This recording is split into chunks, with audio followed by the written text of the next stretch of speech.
Thank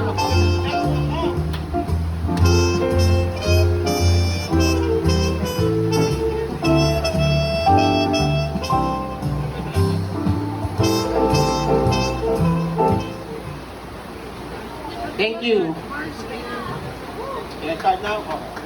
So good evening everyone. I need to go to the bathroom, so I'll make this quick. So we had a lot of folks here who came from Manila, right? And we even have Glenna from the US. Man, it's amazing how people are willing to travel for free meals. So for those of you who don't know me, I'm Ernst, fondly called Ernie by the couple Mo and Lisa.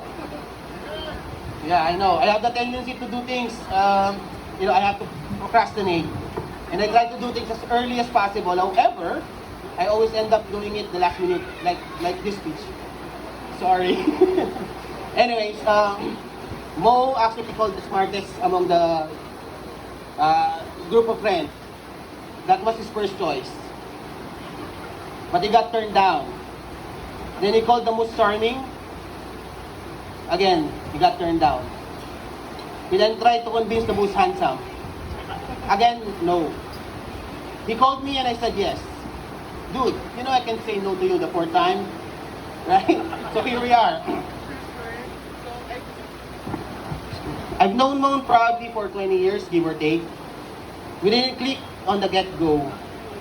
No, it was not love at first sight.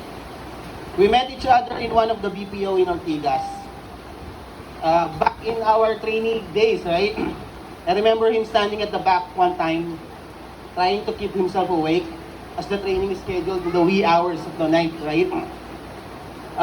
He was there, dressed in an oversized shirt, baseball cap, and loose fitting pants. Pakulang puta. Well, that was the start. No, wait. That's not it. I remember fucking hate his guts at the start. I'll tell you why. I remember one Saturday morning,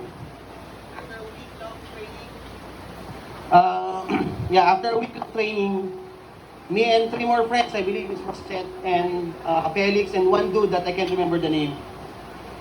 Anyways, we were walking from Tech Type to Megaport, where the bus station is. All beat up, tired, sleepy, from all the nosebleeds that we had from the entire week. English only policy was strictly implemented back then. So the way from the office to the bus station, for the sake of those who don't know, is probably around 1 to 1.5 kilometers. So there we were, walking like zombies. We heard a loud honk from behind, and we saw a car coming. It was Mo. We were kind of relieved as we were still halfway to the bus station. I was so happy that I would be walking the entire way, expecting Mo to, give us a ride or offer us a ride. At the very least, up to the bus station. You guys know what he did? He honked again, making sure that we noticed him trying to look cool in his pink car. He waved. He rolled up the window and sped up, leaving us with nothing but black smoke from his Evo 3. Motherfucker. So, who can forget that car? We always argue about its color. Did I mention it was pink? Oh yeah, I did. He'd always say it's tricolor. Right? He said it's tricolor. But I really don't see it. All I can see is pink. And it would always make him mad every time I insist, until I noticed one day that it was indeed tricolor. It was pink, baby pink, and dark pink. So, and the best thing about this car, the color changes not depending on the lighting conditions, like the other cars. It's dependent on most mood. So when he's on his regular mood, it's pink. And when he's angry, it's dark pink. And when he's trying to be pabebe, it changes to baby pink. Mo loved that car, but I always thought Lisa hated it. You can tell me and everyone here, right now, that you hated it because I noticed how you try to ruin it one part at a time. Right? Mo, remember when she rode one time with us? She was getting inside the car, and then when she lifted her foot, the step still came off, right? And then one day, I believe she was trying to, roll down the window, and then the handle broke. Remember that? The rest, I have no recollection as Mo and I broke up already when Lisa came into the picture. Damn, man. It was also inside that car where Lisa and I tried to listen to Mo, his then girlfriend. I'll pretend I forgot her name, so for the sake, yeah. Oh, it's May, right? Alright. So we were inside. We couldn't hear what they're saying. So apparently Mo is breaking up with her because she was crying. Little did I know that Mo and Lisa started to seriously see each other. That was the start of their beautiful relationship. They have defied the odds and proved the doubters wrong, including myself. That they won't last long as a couple. Knowing how Mo operates, and Lisa being a foreigner, starting to learn the Filipino ways, right, or the culture. I mean, come on. Let's face it. Mo isn't the best person to represent a true-blooded Pinoy. Except for the height, maybe. They have come a long way. Especially Mo. From stealing Lisa's Starbucks coffee or money, man. Right? To having CLR perform tonight. Chong! CL fucking R, man! So, anyways, the magic of it all is that they were both able to capture each other.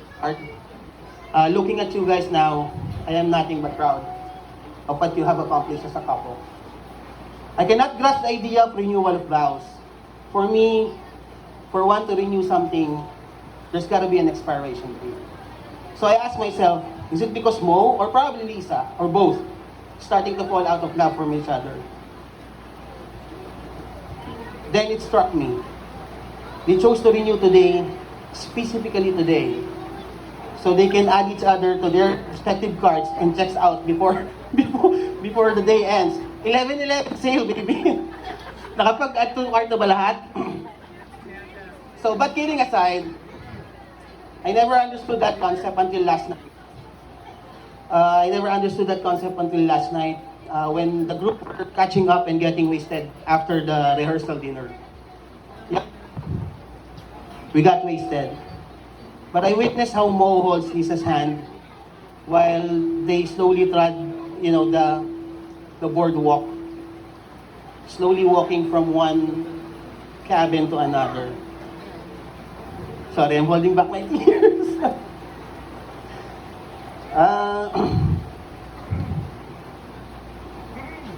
The way they glance and smile at each other in between conversations and laughter. Those were gestures. Those are some of the reasons why they are renewing their vows. It's a reminder to each other that I am here and I got your back. Just like what the song says on Lisa's entrance earlier. Looks like you guys made it. Lisa, you look stunning tonight. And Mo, never mind, man. I'll just go there, hug you guys, go straight to the bathroom. But before I do that, probably we can do the toast now. May I request everyone please to raise your glass and let's have a toast to a more fruitful year of love, patience, and togetherness. To Mo and Lisa. Mo and Lisa! Yeah, hey, cheers!